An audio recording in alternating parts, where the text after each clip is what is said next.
This is Sports Charlotte, the podcast about sports in Charlotte. My name is Herb White. I'm editor-in-chief at the Charlotte Post. This is Cameron Williams, who is the staff reporter at the Post. It's Thursday, March 26, 2026. And let's talk Charlotte 49ers. Obviously, a lot going on with the hiring of a new basketball coach. Spring football has started.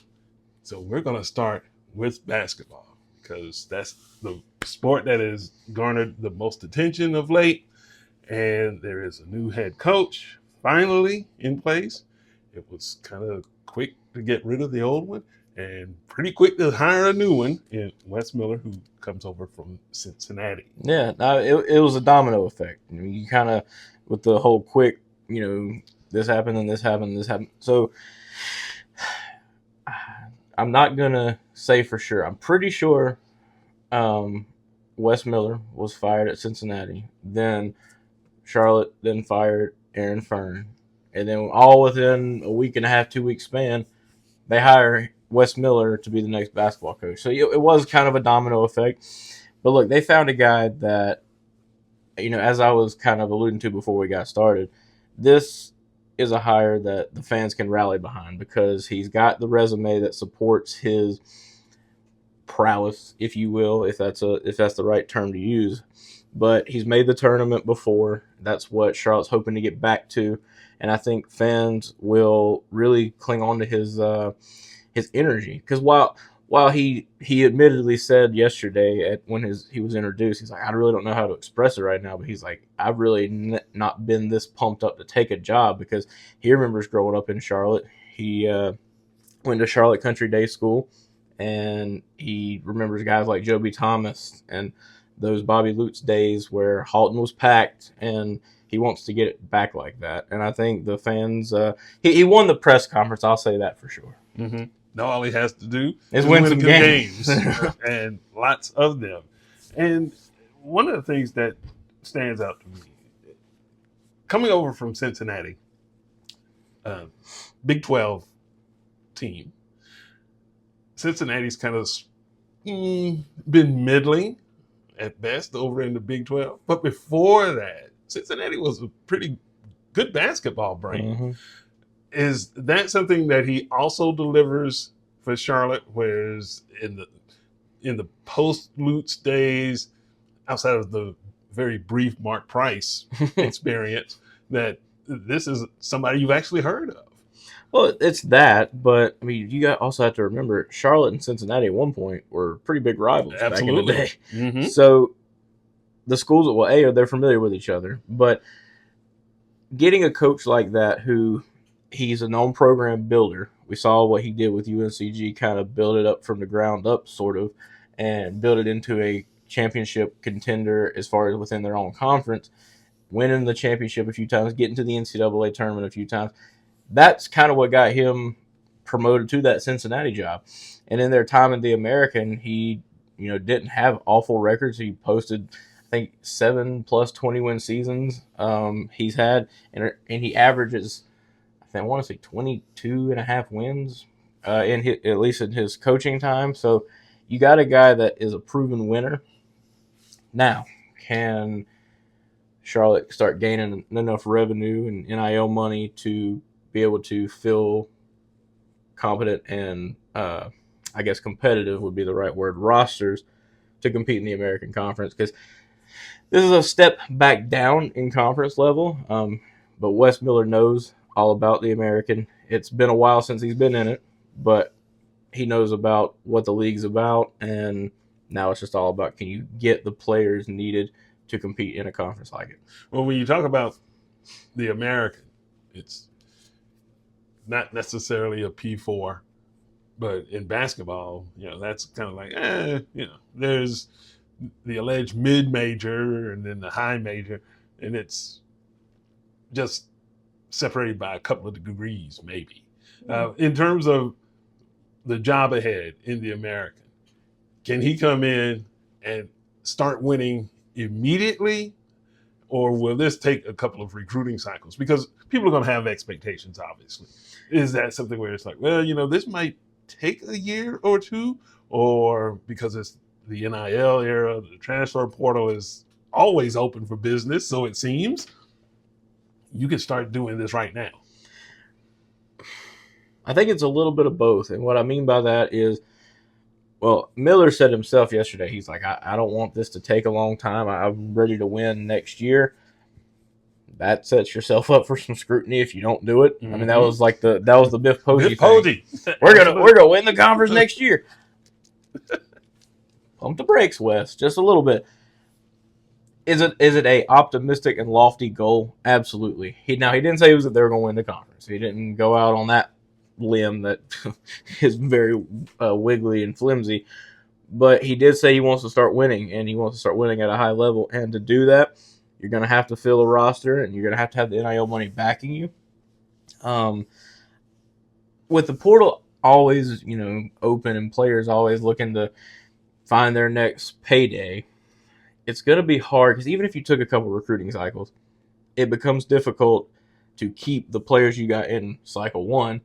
When cycle 2 comes around, keeping your 2 best players from cycle 1 with the new guys you're bringing in cycle 2, because they're going to want to go to the next best thing. And it becomes hard at a place like Charlotte or really any quote-unquote mid-major to keep talent because you're UNCs and NC States and places like that are always looking to nab your best guy. So can he win right away? Sure. And no. That's a question you don't really know because you don't know what the roster is going to look like. He did mention he's starting with the guys they already got on the roster. They're going to have player meetings, things like that, starting Smart ASAP. Move. Yep. Mm-hmm. So you're going to have a firm understanding of who's wanting to come back, who's already checked out, and from there start to build from the ground up. I mean, you're really, in year 1, you're just trying to build a roster that's going to be competitive. And I asked him the question, I'm like, I've obviously worked in high school sports enough to hear, they don't recruit Charlotte. They don't recruit Charlotte. I hear it on the football side, probably more so than basketball, but I even hear it on the basketball side. Then on the flip side of that, I also hear from Charlotte coaches, well, they're trying to push, little Timmy over there that doesn't even have but like one D2 offer on Charlotte, who's a D1 program trying to compete in the American Conference. So I'm like wedged in the middle of trying to play peacekeeper here. But he did mention that he wants to start building this roster with North Carolina talent, and it starts within the radius of the school. You want to build with Charlotte kids. That's good luck.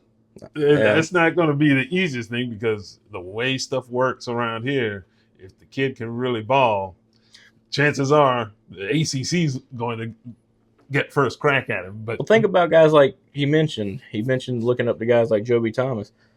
Today, I don't think Joby would have been a Niner. Mm-hmm. Back then, Charlotte had that appeal that people wanted to stay in town. I mean, Joby was an Independence guy. Mm-hmm. People wanted to stay in town back then. People would turn down some bigger offers to stay at Charlotte because Charlotte was a competitive program and a brand that you could rally behind. It hasn't been that in a long time. And that's where, if you can get back to that, get halt and packed again, start winning some games in 2 or 3 seasons, you'll start seeing more people wanting to stay home. Yeah, and maybe the answer isn't in Charlotte proper. It might be the region as opposed to Charlotte. So the state as a whole. Yeah, or Boone or wherever. I mean, even the Greensboro, Raleigh, the Triangle area, really good basketball. There's a lot of talent, and I mean, don't get me wrong, Charlotte's produced some of the best talent. But when you look at guys like Paul McNeil at NC State, he was a Richmond senior kid. Guys like that, if you can build your brand back up to what it once was, you might could sway some guys like that. But it's also going to take money. I mean, that's a factor that you can't ever forget about in this modern landscape. Mm-hmm. You got to be able to pay these guys. Are you ever going to be able to pay them what NC State can? I mean, I don't know. I mean, how much of a donor base can you really start to generate? It's chicken and egg. More people are going to donate if you win games. But to win games, you got to have people donate. Something's got to give. Yeah, well, the main thing is, I would imagine people are looking for ROI, return on investment. Mm-hmm. And if you can get kids that you can develop, even if you lose them, and you show yourself to be a good development place where you can take folks who may have been at a different school and they're looking to hone those talents. It's like, well, you can go to this place and that staff will put you in place to succeed. Then maybe that becomes the reputation that you have. Mm-hmm. And in the meantime, you can still win. No. Now, those pitches mean you've got a lot of plates spinning all at once. And if you can do that as a coach and a staff, then you're in a good spot. But it's just so daunting these days. But, if you are talking about maybe the pitch that he can make the players and prospects and families is, I've seen this before. I'm from North Carolina. Yeah. I know this area. I know where the talent is, and I have enough of a pipeline around the state to be able to tap into it, which some coaches previously probably lacked, let's be honest. Yeah, I mean, that's very valid because, I mean, Sanchez really didn't have ties to the area. Fern certainly didn't. There's that. So, yeah, I mean, with Wes having been from Charlotte, going to school here, then you go and play basketball at Chapel Hill.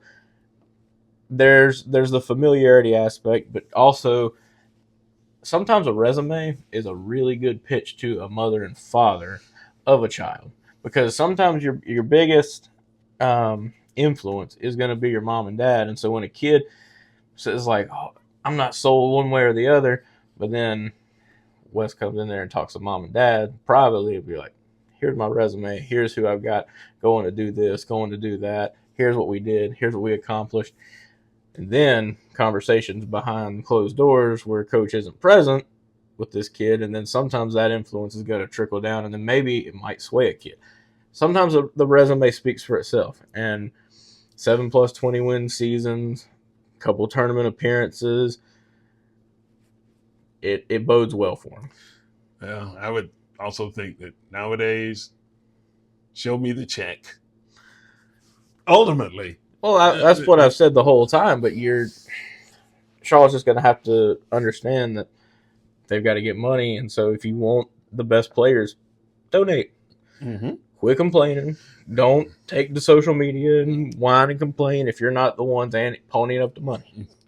This is true, and that's the challenge that everybody has, unless you've got some deep-pocketed donors or a boatload of such. Well, from what we've been talking about, Charlotte may.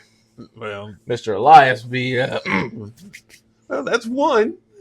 You might want to have a billionaire on board helps. Well, a couple of billionaires ain't bad either. I mean, there's not that many billionaires around. I mean, Charlotte has a few. Yeah, but to be able to get all of them on board, that's what you have athletics directors and head coaches for. Pitching. Well, good luck, Kev. Pitching. Make those relationships. All right. So the one thing that I haven't really heard a whole lot of chatter about is,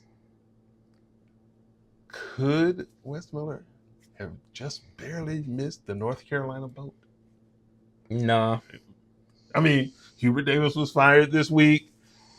His folks have said, darn, if we just hung on a little bit longer, maybe we'd be in the running for that job. He's a Carolina guy. There's nothing that says he can't do that now. Well, but anybody talking about it is my point. Yeah. Or is that he just doesn't have that kind of resume to go back to his alma mater? I think it could still happen if he really wanted it that bad enough. Or, here's another facet, if Carolina wanted him that bad enough. The names circulating in the pool of the Carolina candidates with the Billy Donovans of the world, I don't think they're going to come knocking on Charlotte's door saying, hey, we're going to poach your coach. I like that one. But, mm-hmm. nah. I mean, could it? Yeah, there was rumors. There was Debbie Downers that said, "Oh man, of course Carolina fired their guy right when it was announced that Charlotte's hired a former Carolina player." Blah blah blah. I'm just like, okay, well if he wants it that bad, then Charlotte's gonna have to either pony up some more money to keep him, or he's gone. Yeah. I don't think that's even really a thing personally. If it is, and it comes back to haunt me, then whoops, sorry. But these days, people are changing minds left and right, and you've seen it countless times in the professional ranks and the collegiate ranks. You get on the campus, and next thing you know, you've had a change of heart. But I'm just throwing that out there. Not that I know anything one way or the other, but I just find it, in terms of timing, to be interesting. Let's put it that way. Sure. Let's turn it to football. Yeah. And spring drills opened this week on the Charlotte campus. You had a chance to get out and see what is cooking. First impressions? Well, I saw some warm-ups and stretching. Man, in the NFL, they let you see more than that. But okay. Well, I'll say this. If it would make more sense to me to have these closed practices and whatnot if you're winning games. What were you shielding us from last year to where 1-11? Yeah, I digress. It's just, from a visual standpoint, we can't really get a feel for how the offenses look, because we really don't know at this point who's the ones, who's the twos, and who's your Jimmies and Joes, like you say. I didn't really get an impression per se. I just know what Albin is saying. Mm. Now, in the warm-up period, we did see quarterback Connor Harrell, who, alongside Grayson Loftus, are two of the returnees in the quarterback room. He had a leg injury in week 4, I want to say, last year, and never really, the extent of the injury was not really disclosed to media or anybody outside the program, for that matter, unless it's his mom and dad. But he had surgery on it, and there was speculation it could take a long time to really get him back to where he's able to move on it and do competitive stuff, at least from a football perspective. No brace, no nothing, warming up, tossing the football, that kind of thing. Gave me some optimism because he was really starting to kind of find his way. First game, a little shaky, but then as the season started to progress through that second and third game, you saw him make some steps in the right direction. And then he was really playing pretty solid in that Rice game until collides with something on the sideline, on the Rice sideline, and then it ended up being a lot more severe than what it looked anyway. But that was one of my big questions going into spring ball, is who's going to lead this offense. We saw Harrell warming up, but they did bring in a quarterback transfer from Pittsburgh, prior to that Western Carolina, and Cole Gonzalez. Again, from what we were able to see, warmed up and stretched well. Playing ability to be determined. Yeah, but it's like Albin said, it's day one. He kind of wants to see the tape on the quarterbacks, with Cole especially. He's like, just from what he could see on day one, for a new quarterback in a new system, a lot of new verbiage, a lot of new signals, things like that. But from a day one perspective, Albin said he did some good things. Another guy to kind of keep an eye on, I don't think he's going to start, just given the nature of college football in this day and age. You really don't start freshmen. But Jalen White was a 3-star recruit out of Clearwater High School in Florida. Really, really talented young player. But I think right now you're looking at either Cole or Connor, and Connor kind of to be determined on his health level come the fall. But if you're already warming up and doing some movement and stuff without a knee brace, then that could be promising. Mm-hmm. And I guess in a way, you don't want to see anybody get hurt. No. But in a way, Connor Harrell missing so much time last year because of injury might actually benefit Charlotte because he didn't have enough on video to shop his services. Okay, I was wondering where you're going to go with that one, but that could be that could be a good point, because between Grayson Loftus and Zach Wilkie last year, it wasn't great. And that's no disrespect to either of those players. I understand you're kind of thrown into the fire, so to speak, and when you don't know if you're starting one week or starting the next, if you don't have one quarterback. Yeah. You finished that? No, okay. You don't have any. There you go. So I think getting back to whether it's Cole, whether it's Connor, or if Grayson somehow shows out and he ends up beating out all of them, find one. Just one. Find one that you hand the keys over, keys obviously metaphorically, of the offense, and run with it. I like that. I like that point about him not having enough on the field, because if he kept on the trajectory he was going with some of the offensive performances he was starting to put up, yeah, he could have been poached. Adiosing. And then, well, I guess then you wouldn't have had that much of a decision at this point in the season. As far as it would have also changed your recruiting tactics too, because now you're going to need another quarterback. Sure. So, and maybe, just maybe, it benefits the player as well. Yeah. Because now he's got some stability. If his recovery is swift enough, you get plugged in as QB1 and you go from there. Yeah. So sometimes there could be a silver lining in the darkest of clouds. Yeah. Is what I'm saying. Well, and I mean, that kind of brings me to my second biggest point that I wrote in this spring story, if you will. Health is a top priority for this team, and Albin made it abundantly clear, like, look, we're making upgrades in the, training staff. We're making just upgrades all around so that we can keep these guys healthy, because you had injuries to key players on both sides of the ball. Guys like Henry Rutledge, running back, who, I mean, quite frankly, was one of your top options. After Don Chaney was deemed ineligible for whatever reason, Henry was the guy, and he got hurt, had a surgery where, I mean, it never really came out from Albin to the public, but I heard from a source that he overheard some conversation that he was done for the year.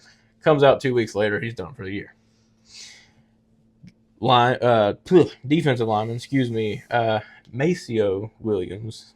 He went by Taz last year. Mm-hmm. I've been told he wants to go by his name now, Maceo Williams. Injured midway-ish through the season, out for the rest of the year. Offensive lineman Johnny King, who he was with the Niners for 6 years, baby. But professional student? Yeah, sure. Semi-professional football player. Either way. But again, hurt. And so you see this laundry list starting to look like a CVS receipt, and it's just like, can they catch a break? Well, Albin said this year, just looking at the linemen, he's like, we're 20 to 25 pounds bigger. He's like, sure, we've got to develop players and stuff. That goes without saying, but we're faster on both sides of the line.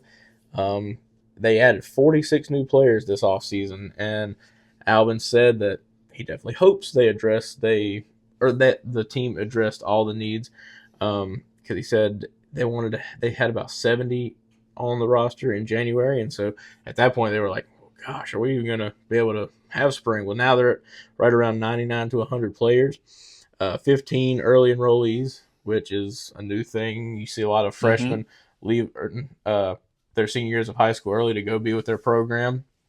So he said that is really good as far as just getting them in early, getting them plugged in and able to start developing their bodies, because you can be a strong freshman or you can be a strong senior in high school, but you're a weak freshman in college. So optimistic was the vibe I was getting from Albin day one. If you move this to August and opening week, coming off 1-11. I would imagine most people would say, well, that wasn't very good. But new coach, getting acclimated, new team, basically. Okay, yeah, you'll forgive that. What does reality look like in year 2 in terms of expectations? Now, Tim Albin, bless his heart, is no Biff Poggi. I mean, no grand statements. No, we're going to win this conference. But surely, if anybody follows Charlotte football, they've got to be thinking, dude needs to do way better than one win. Oh, absolutely. I mean, that goes without saying. The schedule, I'll be honest, it's tough. It's very tough. You got defending conference champion there at home. You've got East Carolina at home. For the first time in the rivalry last year, they whooped the tar out of Charlotte. Navy. And I mean, that's just in conference. And also, Memphis is the conference opener on October the 3rd. Ole Miss, yeah, I've got that one chalked up to a loss. Yeah. But the Citadel, Louisiana, and App State, how competitive can you be in those games? The Citadel, you really should win that game. If they come out on September 5th and don't win that game, I don't know how much I'm going to be at Jerry Richardson Stadium. Yeah. It'll be a long season. Yeah. But the App State game, just looking at it from last year's perspective, you were competitive. You were ahead after the first quarter, and then it's like the wheels just fell off the wagon completely. App State just controlled the rest of that game. So how does it look this year? Obviously, both teams are probably going to be very different as far as who's all on the team and stuff like that. But against the Raging Cajuns, you got to. I think that game should be a win. I think the non-conference at worst should be 2-2. Okay, so and at best 3-1 with the potential to beat App State in Boone, which is not going to be easy. No, it's not. I might even travel up for that game. That could be fun to go see a little early fall game, late summer game, whatever you want to classify it. The mountains. Yeah, that's. I know you don't like driving in the mountains. Oh no, that's not for me. But okay, so if you're talking about win totals, 4 would be a huge leap, I would think, if you can get 4. I don't think anybody in their right mind is thinking 7. No, look, I know from time to time Tim listens to these podcasts. I'm not going to be disrespectful in any way, but I just want fans that listen to manage expectations. This is not a easy schedule, and you're just not in an era where a team's just going to wake up one day and be a world beater. It's just unless you're not, Indiana. Even the season before they won it, Kirk Signetti, we're going to give him his flowers. He's a unicorn. He's a really good coach. But look at what he did. He helped build up JMU, built them into a winner, and then it only took him, 2 seasons at Indiana to win a national title? Yeah, but it wasn't like Indiana was absolutely, completely awful. I'm just saying, you're going to be hard-pressed to find a coach like that. And that's true. But let's be honest now. Cincinnati. I've got Cincinnati rolling around now. Not Wisconsin. But Indiana literally came from nowhere in 2 seasons. Yeah. So it's not like it can't be done. And I think that even puts more pressure on coaches now, because every athletic director in the country is like, look at Signetti. What's your problem? Yeah, well, okay, so 2024 so they were 11-2 in 2024. I'm pretty sure Signetti wasn't there until 25, correct? No, 25. Last year was his second season. He was there in 24. So 20, okay. Yeah, so he was 11-2 his first year. So they went from 3 wins in 23. Yeah. So literally. Signetti. From nowhere. Signetti, yeah. Look, I mean, I think Albin is a good coach, and I think he knows enough ball to get this team going in the right direction. Do I think they're going to go from 1 win to 7? No. The schedule's really tough. I just think managing expectations. 4 wins would be a good bar. I think if you can sneak in 5, and then Albin has always said his goal is to be playing meaningful football in those last few weeks of the season. Have them mean something, whether that's trying to get to a bowl game and get the 6th win, or I just have it mean something. Don't go into it 1 and whatever and it not be for anything, you know? Mm-hmm. Waiting for basketball season. Yeah, Yeah, you don't want to be in that boat. for sure. Yeah, but there's a long way to go. Spring ball still has 3 more weeks to go before other decisions have to be made on personnel transfers, because the portal never closes, or Nope. so it seems. So we'll keep an eye on that. In the meantime, we invite you to go to our website, charlottepost.com, and become a donor or a subscriber. It's all right there on the welcome page. Also, sign up for our weekly newsletter. It comes out every Thursday. It'll come out later on today. It has curated local sports stories and all the other stuff that goes on with it. So you can also listen to the podcast if you're listening on SoundCloud, Apple Podcasts, as well as Queen City Podcast Network. And of course, the video version will be on YouTube. Ring the bell so that you can get the latest podcast video when it drops. So for everybody here in beautiful Derrida, that's Cam. I'm Herb. Thanks for watching and listening.